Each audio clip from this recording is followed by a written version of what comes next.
గురువుగారు, తిరుమలలో పరిమళం అరపై ఎవరికైనా ఏదైనా అభిష్టం ఉంటే దానిపై రాస్తే ఆ అభిష్టం నెరవేరుతుందని నమ్మకం. నిజంగానే అభిష్టాలు నెరవేరుతాయా? ఈ పరిమళం అర యొక్క ప్రాముఖ్యత ఏంటి?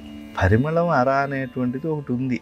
ఎక్కడ మన తిరుమలలో ప్రవేశించి మనం మహాద్వారం వాకిలు దాటిన తర్వాత, అలాగే వెండి వాకిలు దాటిన తర్వాత, బంగారు వాకిలు దాకా అంటే ఇంకా లోపలికి వెళ్ళకుండా ఆనంద నిలయంలోకి ప్రవేశించక ముందు, లేదా ప్రవేశించి దర్శనం చేసుకుని తిరిగి వస్తూ ఉంటే యోగ నరసింహస్వామికి ఎడం పక్కన పరిమళం అర.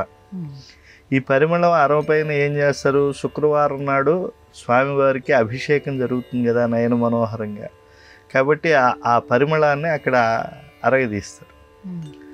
పరిమళాన్ని అంటే పునుగు, కస్తూరి ఇవన్నీ కూడా చక్కగా గిన్నెల్లోకి తీసుకునే ముందు అక్కడ పూర్వం నుంచి ఒక సంప్రదాయం, ఆచార్య సంప్రదాయం, ఆ పరిమళం అనేటువంటిది అక్కడ తీసుకోవాలి. లేదు పరిమళం పూస్తారు కోయిలాళ్ళు వారి తిరుమంజనం, అప్పుడు కూడా అక్కడ పరిమళం ఉంచడం అనేటువంటిది ఒక సంప్రదాయం.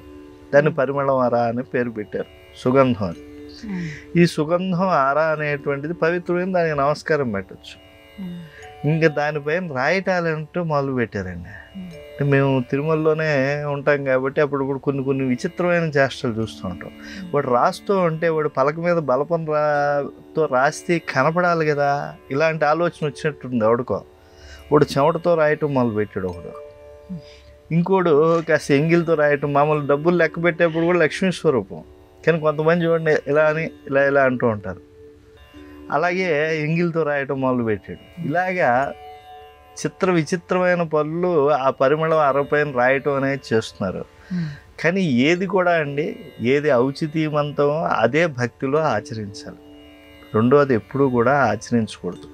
నిజంగా ఆలోచించండి, మీతో పనుండేవాడు ఎవడైనా మీరు వాడుకునేటువంటి సున్నిపిండి కానీ, సీకాయ పొడి కానీ, సబ్బు కానీ తీసుకుని వాడు ఆ సబ్బు పైన ఇష్టం వచ్చినట్టు వాడు తలగొక్కుని దాంతో ఆ చుండ్రో దరిద్రం ఏముంటుందో ఆ గోళ్లతో వాడు ఏదన్నా రాసేస్తే అది మీరు చూసి ఆ పని మీరు చేస్తారా? అసలు సభ్యతనా? అసలు ఎవడైనా కూడా ఓ సున్నిపిండి ఉందనుకోండి, ఆ సున్నిపిండి బాగా కలిపి ఏదో పిల్లలకి స్నానం చేయిద్దామని పెట్టుకుంటే దాంట్లో ఇదిగో ఈ కోరిక ఉంది అని ఎవడన్నా రాస్తే ఎలా ఉంటుంది?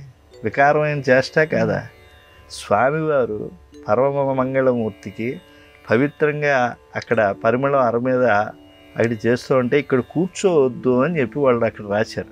అంతేగాని మీకు కోరికలు తీరుస్తుంది ఇక్కడ ఏమన్నా రాయండి అని చెప్పి ఎవరన్నా చెప్పారు అక్కడ? కాబట్టి అక్కడ అలాంటి పనులు చేయకూడదండి. ఎవరో చెప్తారు, ఇంకా అక్కడి నుంచి గతానుగతికో లోక అన్నట్టుగా అది ఎంత చిలవలు పలవలు చేసి ఇంకా మూర్ఖత్వం అనేటువంటి దానికి అది పరమావధిగా మారిపోతుంది. కాబట్టి ఎప్పుడు కూడా పరిమళం అర అని అంటే భగవంతుడికి ఇక్కడ పరిమళం తీస్తారు, కూర్చోవద్దు అన్నారు.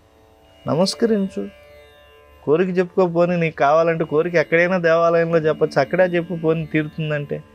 అంతేగాని అక్కడ రాయటం, గోకటం, బరకటం ఇలాంటివి చేయొద్దండి దయచేసి.